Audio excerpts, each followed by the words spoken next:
Marcus steps out of his sleek black Mercedes, the engine humming softly before shutting off. He takes a slow breath, glancing up at the towering glass windows of Harrison Luxury Motors. This place, once just another dealership to him, now belongs to him outright. The irony isn't lost on him. Dressed in a plain hoodie, jeans, and a fresh pair of sneakers, he knows exactly what people will assume. And that's the point. He adjusts his hoodie, stuffing his hands into his pockets as he walks toward the entrance. The lot is packed with high-end vehicles, Bentleys, Rolls-Royces, Ferraris, each gleaming under the soft glow of the showroom lights. Cars he could once only dream of. Cars that, just a few years ago, no one would have expected him to own. But now he owns them all. He owns this entire damn place. And yet no one here knows that. Not the salesman, not the managers, not even the security guy giving him a second glance from the front desk. That's exactly how he planned it. Before making any announcements, before taking over officially, he wants to see how things really operate, how the staff treats potential customers, especially those who don't look like they belong. He reaches the glass doors, watching his reflection for a second. A young black man in casual clothes, walking into one of the most exclusive dealerships in the city. He already knows how this is going to go. The moment he steps inside, the cool, air-conditioned showroom surrounds him. The scent of polished leather and expensive cologne fills the space. Salesmen, mostly white, are gathered in small clusters, chatting, laughing, sipping coffee from overpriced cups. Not a single one of them looks his way. A middle-aged white couple, dressed in designer clothes, walks in right behind him. Instantly, a tall salesman in a tailored suit rushes forward with a wide smile, extending his hand. "Welcome to Harrison Luxury Motors. How can I assist you today?" he says to the couple, completely ignoring Marcus, who's standing right there. Marcus smirks to himself. Yeah, that's about what he expected. He takes a slow walk around the showroom, running his fingers along the smooth, polished surface of a sleek Aston Martin.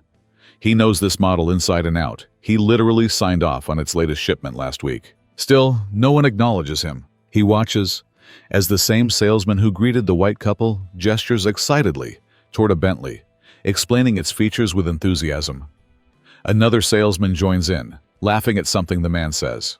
Marcus shakes his head, exhaling sharply. Same old story. He finally spots a younger salesman standing near the back, leaning against a desk, scrolling through his phone.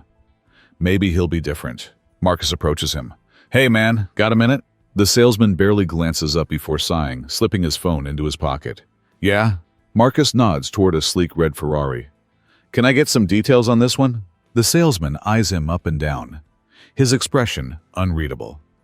Then, with a tight, forced smile, he says, "That one's pretty pricey. Maybe something more affordable would be a better fit." Marcus stares at him, feeling the familiar heat of frustration rising in his chest.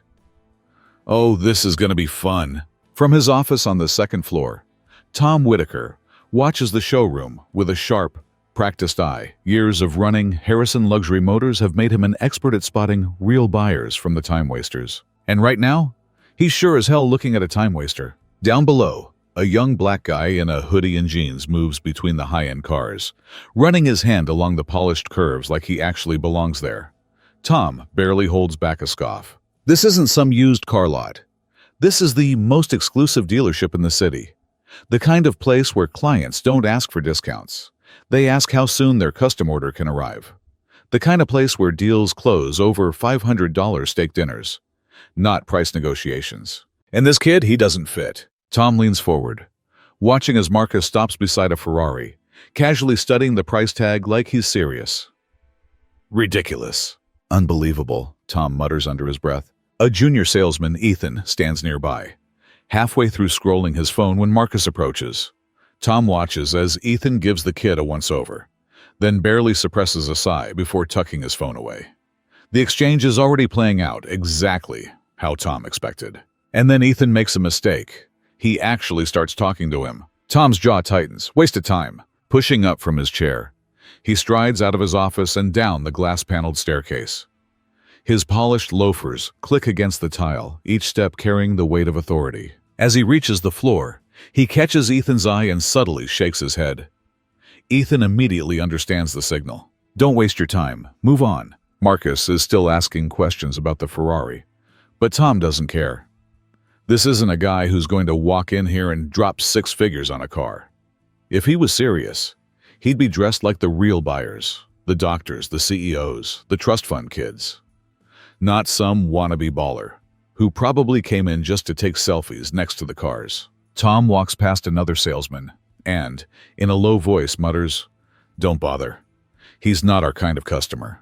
The salesman nods slightly, understanding exactly what Tom means. As Tom heads back toward his office, he feels a sense of satisfaction. Another waste of time avoided. At least, that's what he thinks. Marcus leans against the glossy black Bentley Bentayga, admiring the fine details. The SUV is a masterpiece, sleek, powerful, dripping with status. It's exactly the kind of vehicle that would complement his expanding empire. He gestures toward it and looks at Tom, who now stands beside him, arms crossed, his expression barely masking thinly veiled condescension. "Tell me about this one," Marcus says casually. Tom snorts, shaking his head like he's humoring a child who just asked how much a spaceship costs. "Buddy," he says, leaning in, just enough to make it feel patronizing, "this one's way out of your price range." Marcus raises an eyebrow. "And you know that how?" Tom gives him a look like it's obvious. "Let's just say, I've been in this business a long time. I can spot serious buyers." Marcus stays calm. He's seen this play out before. The assumptions, the little dismissals, the coded language. He could check Tom right now, hit him with the truth, but he wants to see just how deep the arrogance runs. "Humor me," Marcus says, his tone still light. "What's the price?" Tom lets out a mocking chuckle, looking toward one of his senior salesmen, as if asking, "Can you believe this guy? This is a $230,000 vehicle, fully loaded, probably closer to $250,000 with the custom upgrades." He gives Marcus a slow, up-and-down glance. "You sure you don't want to check out the used lot?" Marcus exhales through his nose, holding back a laugh. This dude is really playing himself. "Actually," Marcus says, voice smooth, "I'd like to test drive it." The air shifts slightly. Tom's grin falters, but he recovers fast. He's dealt with people like this before, wannabes, pretenders. "Yeah, that's not gonna happen," Tom says, shaking his head. "We don't just hand over keys for joyrides." Marcus tilts his head, studying him. "So, you're saying I can't test drive a car I'm interested in buying?" Tom shrugs. "I'm saying we have certain policies in place. We only do test drives for serious buyers, with verified financials." "Verified financials," Marcus repeats, letting the words sink in. Tom nods, arms still crossed. Marcus grins. "Right, and you do that for every customer that walks in here?" Tom doesn't answer. He just gives a tight, forced smile. Marcus shakes his head, hands slipping into his pockets. "This is gonna be fun." Marcus chuckles, shaking his head. "Wow, you really just said that, huh?" Tom's face flushes, but he doubles down. "Look, man, I don't know what game you're playing, but you're not fooling anyone. We cater to serious buyers, not—" He pauses, searching for the right words. "Not what exactly?" Marcus sees it in his eyes, the hesitation, the line Tom doesn't want to cross out loud, but already crossed in his head. The tension spreads across the showroom like a wave, crashing against glass. Turning heads. Employees whisper. Customers shift uncomfortably. A few even pull out their phones, sensing something viral-worthy is about to go down. "Not what?" Marcus presses, stepping forward just enough to make Tom sweat. Tom rolls his eyes, voice rising. "We don't do test drives for people who waste our time. Now get out!" Gasps ripple through the room. Marcus just smiles, shaking his head. "You sure about that?" Tom gestures toward the door. "Dead sure." Marcus sucks his teeth, then pulls out his phone. With one tap, one call, he puts it on speaker. "Hey, this is Marcus Bennett. I'm at Harrison Luxury Motors." A voice on the other end immediately perks up. "Mr. Bennett, great to hear from you. How's everything going with the dealership?" Tom's expression drops. The color drains from his face so fast he looks like a ghost. Marcus grins. "Well, that's what I was calling about. I'm standing in my own showroom, trying to test drive one of my cars, and your manager here just kicked me out." The silence is deafening. A few customers snicker. Employees stiffen, suddenly pretending to be busy. The voice on the phone fumbles, stammering, "Wait, what?" Marcus locks eyes with Tom, whose mouth is slightly open, breathing too fast, realizing how deep he just dug his grave. Yeah, Marcus says, turning toward the now stunned crowd. Crazy, right? Dude didn't even recognize his own boss. Lisa glances around nervously, making sure no one else is listening. She leans in, her voice barely above a whisper. I don't want to lose my job, but this isn't how we should treat people. I just wanted you to know, not all of us are like him. Marcus smiles, appreciating her honesty. I know, Lisa, and I respect you for speaking up. She hesitates, chewing her lip, then asks, What are you going to do? Marcus shoves his hands in his pockets, looking over at Tom, who's still frozen in place, his face a mix of shock and horror. Honestly? I want to see how deep this fool digs his hole before I drop the hammer. Lisa presses her lips together, clearly torn. She glances toward the other employees. Most of them are either avoiding eye contact or pretending to work. Meanwhile, Tom snaps out of it, scrambling for control. He straightens his tie, forces a stiff, uncomfortable laugh, and claps his hands together. All right, okay, I see what's happening here. This was just a misunderstanding, he announces loudly, as if he can rewrite the last 5 minutes with enough volume. No harm, no foul, huh? Marcus raises an eyebrow. No harm? He rubs his chin, pretending to think. So, just to be clear, telling me to leave, publicly humiliating me and assuming I can't afford your cars. That's all just, what, a little mix-up? Tom laughs again, forced and awkward. Look, Mr. Bennett, let's not blow this out of proportion. I'm sure we can work something out. Marcus steps closer, his tone casual but cutting. Oh, we'll work something out, all right. He glances at Lisa. You still got those keys to the SUV? Lisa nods slowly, pulling them from her pocket. Marcus takes them, twirling them around his finger. Perfect, because I think it's time for a test drive. Tom stammers, his face paling. But wait, we need to... Marcus tilts his head. Need to what, Tom? The manager closes his mouth. He's officially out of moves. Tom's face is burning red. A mix of frustration, impatience, and a touch of satisfaction as he watches Marcus stand his ground. He's used to people like this. The ones who think they can waltz into his dealership and act like they belong. Like they can afford the cars they're drooling over. Escort this guy out before he causes trouble, Tom snaps, waving a dismissive hand at Marcus. His voice is sharp, filled with that smug authority that comes with years of unchecked power. The security guard, a burly man named Dave, pauses for just a second. He's seen this kind of situation before, and something about it makes his gut twist. The guy in front of him, Marcus, doesn't look like a troublemaker. He looks too calm, too self-assured. But orders are orders, and Tom is his boss. Sir, I'm going to have to ask you to leave, Dave says, keeping his voice even, professional. He doesn't want this to turn ugly, but he knows how quickly things can escalate. Marcus exhales slowly, his expression unreadable.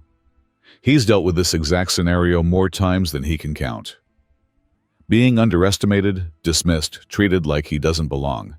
It's practically a part-time job at this point. All right, Marcus finally says, his tone casual, almost amused. But before he moves, he turns back, locking eyes with Tom. His stare is steady, unwavering, and dangerously calm. You're making a huge mistake. For a split second, Tom's smug expression falters. Just a flicker of uncertainty. But then he scoffs, rolling his eyes as he crosses his arms. Yeah, that's what they all say, he mutters, already losing interest.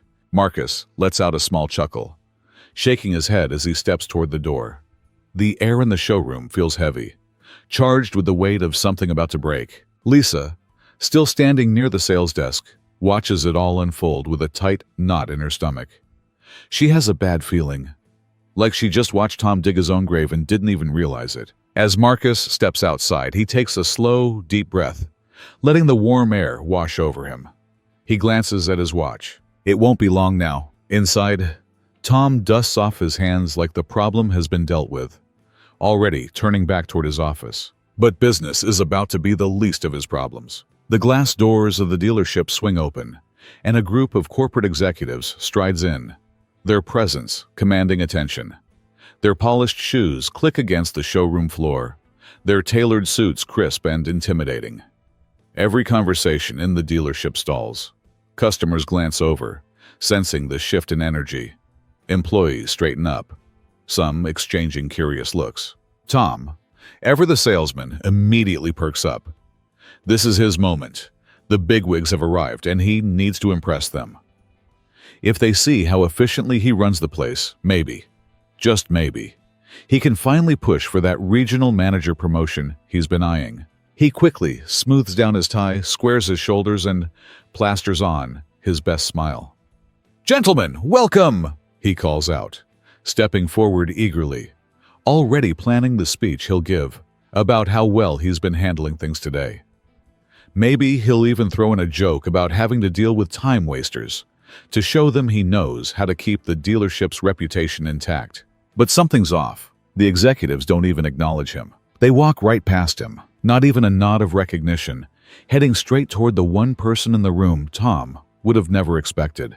Marcus. Tom's stomach drops so fast it feels like an elevator in freefall. The CEO, a tall man with salt and pepper hair and a sharp, no-nonsense expression, strides up to Marcus with absolute certainty, like they've known each other for years. Then, with a broad, respectful smile, he reaches out and shakes Marcus's hand. "Welcome, boss. Ready to see your new dealership?" For a second, the entire showroom is frozen in stunned silence. Lisa, the young salesperson who had dared to show Marcus kindness, clasps a hand over her mouth.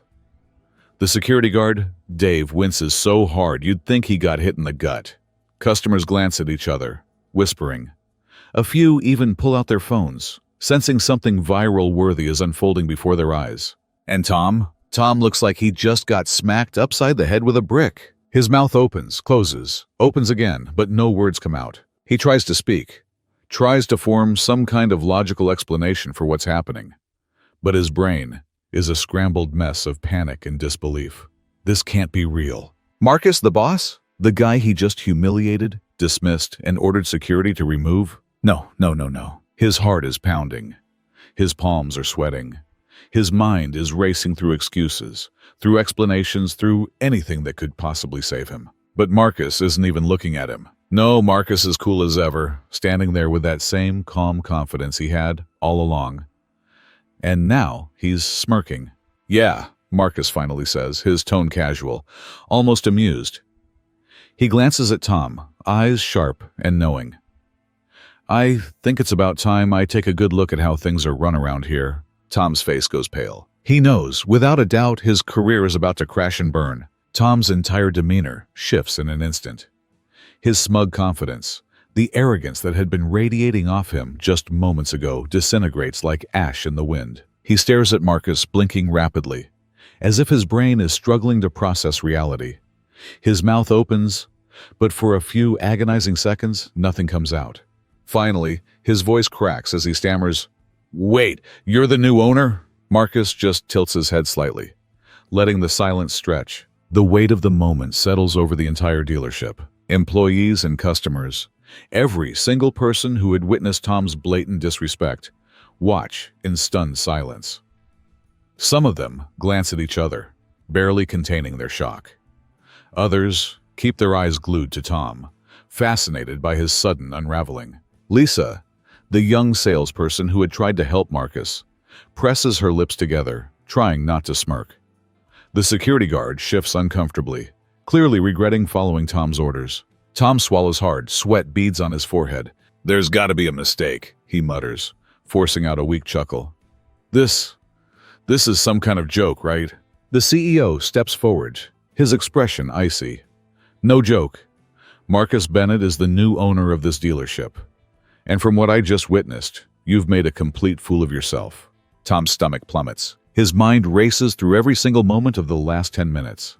The condescending looks, the dismissive remarks, the outright humiliation he'd thrown at Marcus without a second thought. And now every single one of those mistakes is flashing back at him in high definition. "Sir, I didn't know," Tom blurts out, his voice almost desperate.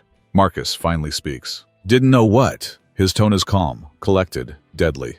"Didn't know I was rich." Marcus raises an eyebrow. "Didn't know I could afford a car here. Didn't know I was the one signing your paychecks now?" Tom winces. The reality of the situation hits him like a freight train. He had judged Marcus from the second he walked in, assumed he wasn't worth his time. had him escorted out like some common criminal. And now he's standing face to face with the man who owns the entire place. The silence in the showroom is so thick you could slice it with a knife. Marcus doesn't raise his voice. He doesn't curse. He doesn't even look angry. And somehow that makes it so much worse. He tilts his head slightly, his expression unreadable. Then, in a voice so calm it's terrifying, he asks, "Is this how you treat all your customers?" Tom freezes, his face turns pale, his mouth flaps open and closed like a fish out of water. "I mean, sir, I didn't." Marcus doesn't blink. "You didn't what?" he asks. His tone is still smooth, but there's an edge underneath. Tom swallows hard. He knows there's no excuse. The entire room knows it. I misread the situation," Tom stammers, his confidence completely shattered. "Misread?" Marcus echoes, letting the word hang. Tom nods too fast, too desperate. "I swear, I never meant—" Marcus holds up a hand. Tom instantly shuts up. "I don't need excuses." Tom nods, relief flickering across his face. Maybe, just maybe, he can salvage this. And then Marcus speaks again. "I need people who represent my vision for this dealership." Tom's relief vanishes. "And you?" Marcus continues, his voice unshakable. "You don't. Pack your things. You're done here." Tom's entire body goes stiff. For a second, no one breathes. Then reality slams into him. Wait, Mr. Bennett, please." Tom rushes forward, practically begging. "I've been running this dealership for years. This was just a misunderstanding." Marcus doesn't budge. "No." One word, final, absolute. The security guard, who had earlier followed Tom's orders without question, now steps forward again. This time on Marcus's command. "Sir, you'll need to leave," the guard says, suddenly much more respectful toward Marcus. Tom looks around the room, searching for sympathy. But there is none. Employees avert their eyes. Customers whisper among themselves. And Lisa, the young salesperson who had tried to warn Marcus, she's smiling. Tom's shoulders slump. He knows it's over. As Tom sulks out of the dealership, head down, ego shattered, Marcus turns to face the rest of the employees.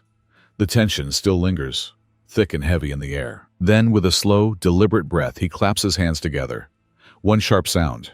"All right," he says, his voice calm but firm.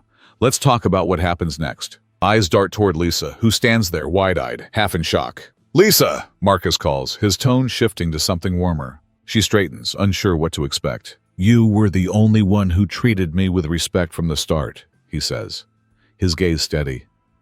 "And that tells me everything I need to know about your character."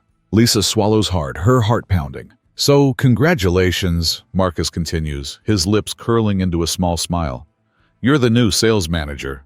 A collective gasp ripples through the room. Lisa's mouth falls open. "What, me?" Marcus nods. "Yeah, you, unless you don't want it." Lisa blinks rapidly, then shakes her head so fast she nearly gives herself whiplash. "No.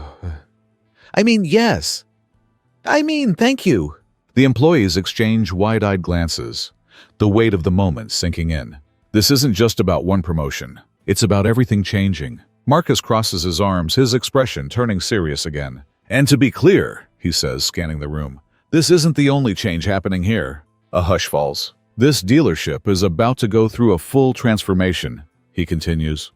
"From hiring to customer service, everything will be built on one principle: respect." Some employees nod slowly, while others look uncertain, unsure what this means for them. "If you're here to judge people based on their looks, their clothes, or the color of their skin," Marcus adds, his voice sharper now, "you won't last long here."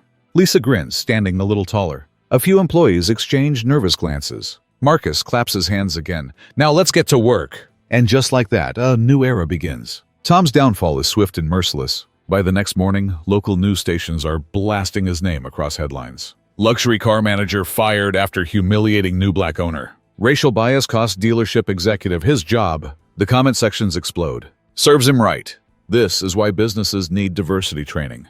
Imagine faking confidence only to fire your own boss. Tom, meanwhile, sits in his tiny apartment scrolling through the damage. He refreshes his inbox. No new job offers. No dealership wants to be associated with a PR nightmare. "We appreciate your interest, Mr. Whitaker, but we're pursuing other candidates at this time." Rejection after rejection. Doors slamming before he can even step through. His phone rings. He grabs it like a lifeline, hoping it's a lead. "Hey, Tom." It's an old colleague from another dealership. "Listen, man, I heard what happened. It's all over the industry." Tom forces a laugh. "Yeah, just a misunderstanding, you know." The silence on the other end is thick. Look, man, no one wants that kind of attention. You might need to lay low for a while. Lay low? Tom grits his teeth. He's been in this business for 20 years. Now, because of one moment of arrogance, he's untouchable. Meanwhile, over at Harrison Luxury Motors, Marcus's dealership is thriving. The story of his encounter spreads like wildfire, drawing in customers who appreciate his stance on fairness and respect. Social media rallies behind him. Finally, a business that treats people right. Supporting this dealership 100%. Sales skyrocket. Marcus, watching from his office, smiles. Not because Tom is suffering, but because justice finally feels like it's winning. Under Marcus's leadership, Harrison Luxury Motors undergoes a transformation. The toxic, judgmental atmosphere that had been festering under Tom's management, gone. The days of sizing up customers based on their clothes, their skin color, or their assumed bank accounts, over. Marcus makes it clear from day one, every single customer will be treated with respect, no exceptions. To reinforce this, he rolls out mandatory customer service training. Every employee, from sales reps to service techs, sits through sessions on unconscious bias, professionalism, and the true meaning of luxury service. If we're selling high-end cars, we need to have high-end service, Marcus tells his team. And that starts with treating every person who walks through those doors with dignity. And the impact? Immediate. Customers notice the difference. No more uncomfortable glances from sales reps. No more being ignored or judged based on appearance. People walk in feeling welcome, whether they're in a suit or sweatpants. Word spreads fast. The dealership's reputation soars. Marcus starts seeing a whole new clientele. Professionals, athletes, young entrepreneurs, families. People who once felt unwelcome now walk in with confidence, knowing they'll be treated fairly. Meanwhile, the story of what happened with Tom blows up. Local news stations run the headline, "Luxury dealership's new black owner fires manager for racial bias." Then it goes national. Major business outlets pick it up. Entrepreneur overcomes discrimination to build a luxury empire. How one man turned prejudice into profit. Marcus Bennett's mission, luxury for everyone. The publicity, unbelievable. Sales skyrocket. New customers pour in, even longtime customers. Those who had been loyal to the dealership before Marcus took over start seeing things in a new light. They recognize how much the culture had needed to change. Many of them personally thank Marcus for making it happen. And what about Tom? Well, his name becomes synonymous with discrimination in the industry. Dealerships across the state want nothing to do with him. His past behavior, once brushed under the rug, is now public knowledge. "You're the guy who got fired for treating a black man like he didn't belong in a luxury dealership, right?" One hiring manager asked during an interview. Tom stammers, "It was a misunderstanding." "Yeah, no thanks," the manager says, closing his laptop. "We don't need that kind of reputation." Tom bounces from job to job, unable to find anything that matches his old salary or prestige.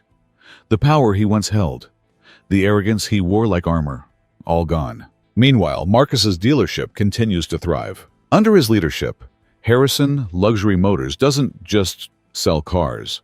It sets an example. It proves that success isn't about excluding people. It's about welcoming them. Marcus ensures that the next generation of car buyers, no matter their background, will always feel at home in his showroom. Because in the end, this wasn't just about business. It was about respect.